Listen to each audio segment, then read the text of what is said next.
What's going on, YouTube? Here are my top 5 favorite habits that help me be happy. Number 1, going on a 10-minute plus walk. Going on a 10-minute long walk helps me reset. Now, mind you, this is a walk with no distractions, no phone, no music, no headphones, preferably in nature. I like to go out in my neighborhood. There's a little bit of seclusion, some birds singing, but I do this because this is the time that I use to think and to pray. And there's just something about turning on your radio antenna and you start picking up on external signals. And the amount of solutions I have found to issues in my life have come from my walks and my prayers. I call them walks and talks because sometimes I'm talking to myself in my own dialogue internally, or I'm talking externally to God. But again, going on distraction-free walks has helped me a ton. Number 2, working out has been a great way for me to maintain happiness, because what working out does for me is it allows me to export my emotions and my energy. Now that stuff is exported, there is room for an import of happiness, or an import of choosing to be happy or choosing to focus on the positive. Happiness is a byproduct of nice things other people do for you, but it's also something that you can do for others, and it's something that you choose to do, just like love. You choose to love your partner, so you choose to be happy about certain things. So back to working out, again, that's a way I can be angry, I can be sad, I can use that as fuel in my workout, and it just helps me stay centered. On top of all the physical benefits it does, working out has been great. Number 3 is breathwork. And aside from the spiritual benefits of breathwork is just an all-around natural way of grounding and centering yourself and tapping into a primal energy that truly helps you.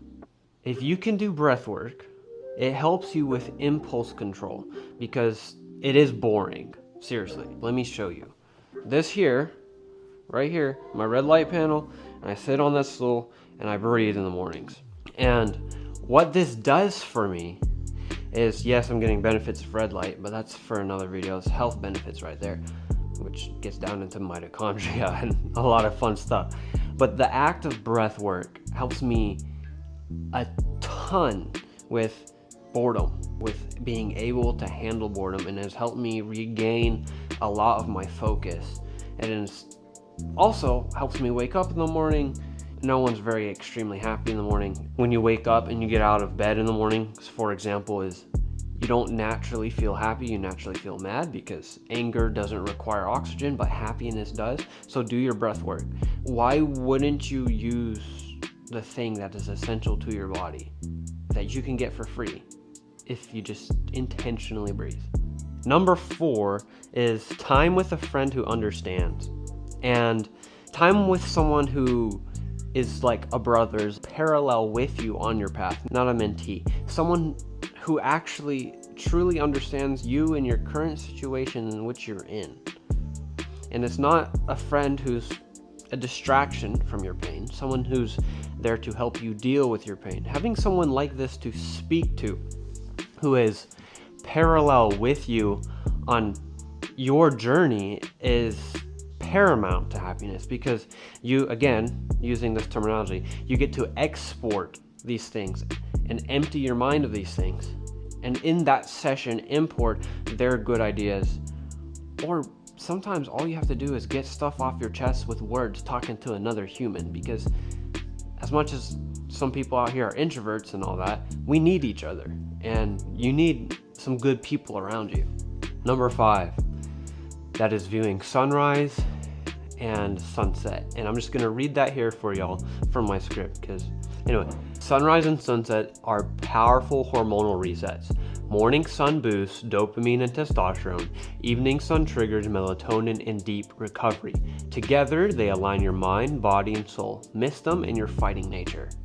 AKA, The sunrise and the sunset are like hinges that my focus and my day and my health door swings on, if that makes sense.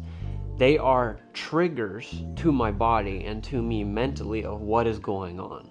I go out and see the sunrise, and this gets into habit stacking, but I go into the sunrise and I am followed up with going on a walk, prayer, and talking like we talked about before, and my breath work. And then I get back. I've already trained myself to know as soon as I'm done with that sunrise viewing session, I work. It wakes me up.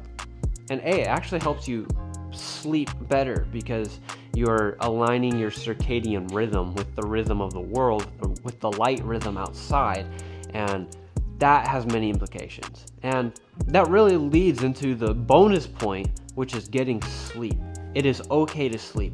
Get your 8 hours sleep. For me, I sleep 7.5 hours. 7.5 hours, which means I give myself 15 minutes to go to sleep, which means if I need to wake up at 4:45 the next morning, I go to bed at 9 p.m. These habits have all, if you time them right, especially with sleep, they compound, and the benefits you get is extremely powerful. Anyway, high five. You made it to the end of the video. Welcome to Fear No Human. My name is Amos. This has been great. Check me out on Twitter, check me out on TikTok, and check me out on Instagram. Comment down below everything that you think I missed, or potentially not even stuff I missed, just other things that have helped you be happy. Anyway, see y'all later. Hope y'all continue to live life and fear no human.